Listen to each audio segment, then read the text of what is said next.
Hello friends, good morning and welcome back to my channel. আজকে একটা gardening video share করব। তো দেখতেই পাচ্ছেন এখানে একটা অ্যাডেনিয়াম গাছে দুটো ফুল ফুটে রয়েছে। তো আজকে এই শীতকালে অ্যাডেনিয়াম গাছের কিভাবে পরিচর্যা করতে হয় সেটার ব্যাপারেই কথা বলবো। অ্যাডেনিয়াম অর্থাৎ ডেজার্ট রোজ বা মরু গোলাপও অনেকে বলে থাকে। এখন জানুয়ারি মাস, ঠান্ডা বেশ ভালোই পড়েছে, তবুও আমার অ্যাডেনিয়াম গাছে কিন্তু দু চারটে করে ফুল ফুটছে, আবার দু একটা করে কুড়িও আছে।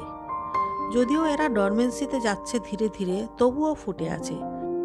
তার কারণ হলো শীত এবারে অনেক দেরিতে এসেছে এবং এরাও এদের স্বভাব অনুযায়ী দেরিতেই ডরমেন্সিতে যাচ্ছে।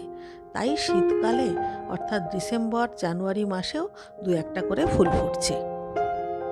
তো এই শীতকালে অর্থাৎ ডিসেম্বর জানুয়ারি মাসে কি কি পরিচর্যা করব সেটাই এবারে আলোচনা করব। প্রথমত, ডরমেন্সি পিরিয়ডে কোনো রকম খাবার বা ফার্টিলাইজার দেওয়া যাবে না। সমস্ত পাতা ঝরে যাবে, কুঁড়ি থাকলে সেগুলোও আস্তে আস্তে ঝরে যাবে। তাতে কোনো রকম ভয় পাওয়ার কিচ্ছু নেই। আমার গাছগুলোতেও কিন্তু সমস্ত পাতা ঝরে গেছে। দেখুন, আমি একটু কাছ থেকে দেখাচ্ছি।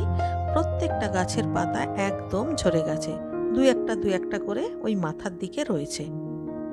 দ্বিতীয় কেয়ার যেটা করতে হবে, এই সময় বেশি জল দেওয়া যাবে না।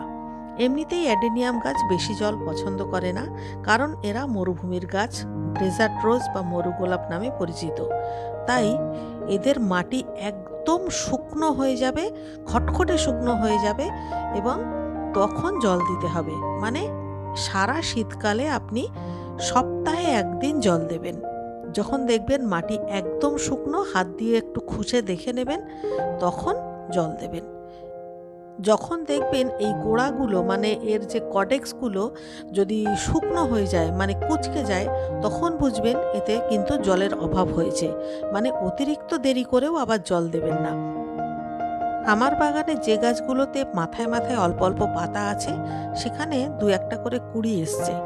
এগুলো ফুটতেও পারে, আবার ঝরে যেতেও পারে। পাতা থাক বা না থাক, এই সময় 20 থেকে 25 দিন অন্তর ফাঙ্গিসাইড স্প্রে করতে হবে গাছে এবং টবের মাটিতে। তৃতীয়ত, গাছগুলোকে কিন্তু ফুল সানলাইটে রাখতে হবে। আর এরপর ফেব্রুয়ারি মাসের মাঝামাঝি রিপোর্টিং করতে হবে। আজকাল প্রায় সবার বাগানেই দু একটা করে অ্যাডেনিয়াম গাছ থাকে। তার কারণ খুব কম পরিচর্যায় অ্যাডেনিয়াম গাছে প্রচুর প্রচুর ফুল ফোটে। আর একবার ফুল ফোটার পর গাছে অন্তত 7 থেকে 10 দিন ফুলটা তরতাজা থাকে। তো যারা এখনও পর্যন্ত অ্যাডেনিয়াম গাছ বসাননি, তারা নির্ভয়ে অ্যাডেনিয়াম গাছ লাগান। এরপরে গরমের পরিচর্যা, রিপোর্টিং করবার পরিচর্যা, সমস্ত কিছুই আমি আপনাদের সঙ্গে শেয়ার করব। আশা করি আপনাদের উপকার হবে এবং আপনাদের ছাদ বাগান বা ব্যালকনি আলো করে ফুল ফুটবে। তো এই ছিল অ্যাডেনিয়াম গাছের শীতকালীন পরিচর্যা। ভিডিওটা থেকে আপনাদের যদি এতটুকু উপকার হয়ে থাকে, তাহলে অবশ্যই আমাকে কমেন্ট করে জানাবেন। তো আজকের মতো এই পর্যন্ত। দেখা হচ্ছে আবার কাল সকালে। টাটা।